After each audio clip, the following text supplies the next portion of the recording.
बाबूजी ये दवाई खा लीजिए, आराम मिल जाएगा। कांपते हाथों से कनक अपने ससुर को दवा पकड़ाते हुए बोली। दीनानाथ जी बहू के हाथ से दवा लेकर खाने को हुए तो एक पल को रुके, फिर जल्दी से दवाई गटक ली। कनक दवा देकर कमरे से जाने को हुई कि दीनानाथ जी ने कहा, बहू मुझे माफ़ कर देना।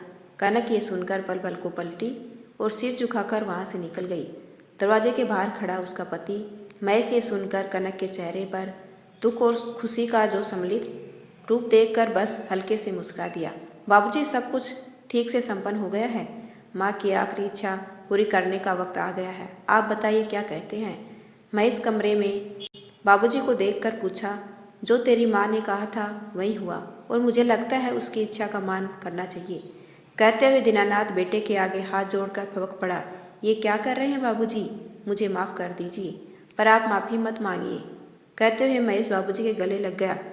तस्वीर से सुरेखा जी मुस्कुराते हुए बाप बेटे का मिलन देख रही थी। ऐसा लग रहा था मानो कह रही हो, मेरे जीते जी इन्हें माफ़ कर देते तो आज मैं भी इसका हिस्सा होती। सच कहती थी तेरी माँ, तूने कनक से ब्याह कर हमारा नाम ना डुबोया बेटा, बल्कि उसके साथ रहकर तुमने हमारी सारी जिम्मेदारी दूर रहकर भी वहन किया।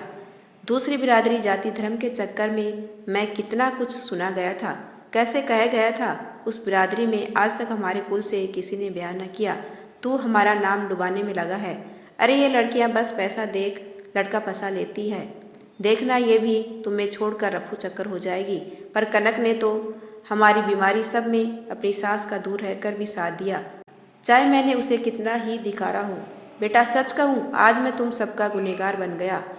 तुम्हें घर से निकालकर तेरी माँ से उसका बेटा छीना, बहू के होते हुए उसे सास के सुख से वंचित रखा और पोते पोती का मुख देखने को तरसते हुए तेरी माँ को जाते देखा। अब उसकी आखिरी इच्छा यही थी ना कि वो ना रहेगी तो मैं तुम दोनों के साथ राजी खुशी रहूं, तो अब वही होगा। दीनानाथ जी अफसोस करते हुए बोले। महेश माँ की मृत्यु सुनकर पहली बार पत्नी और बच्चों को साथ इस घर की चौखट के भीतर डरते सहमते कदम रखा था। अंदर से यही पुराना डर था, बाबूजी कहीं फिर से कनक को देख भी तक न जाए। पर इस बार बाबूजी शांत थे। शायद माँ के जाने का गम या बेटे बहू का आकर सब कुछ संभाल लेना उन्हें भीतर तक कचोट गया होगा, तभी तो आज 10 साल बाद भबक पड़े थे। यदि आपको मेरा छोटा सा प्रयास अच्छा लगा हो तो चैनल को लाइक शेयर एंड सब्सक्राइब कीजिए। आपका अपना कीमती समय देने के लिए दिल से धन्यवाद।